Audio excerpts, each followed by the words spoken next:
এয়া দেখিছেনে ভাপ পিঠা বনাইছোঁ এইবাৰ প্ৰথম বনাইছোঁ এনেকুৱাকৈ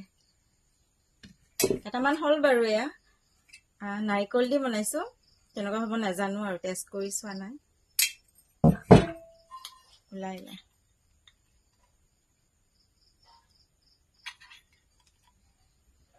চাহৰ লগত খাব ভাল লাগিব এতিয়া দেখিছে নাই ইমান ধুনীয়া হৈছে খাবলৈ কিন্তু কেনেকুৱা হৈছে নাজানো ধুনীয়া হৈছে বুলি কৈছোঁ দেখা পাই এয়া কেইটামান হ'ল 10টামান হ'ব পিঠা আৰু বনাম আৰু গুলি থৈ দিছোঁ কেইটামান বনাই থৈ দিম এইখিনি চাহৰ লগত এতিয়া খোৱাকৈ হৈ গ'ল আৰু কেতিয়াবা এনেকুৱা বস্তুও খাব লাগে সদায় নোৱাৰো কিমানো বাহিৰৰ বস্তু খাই থাকিম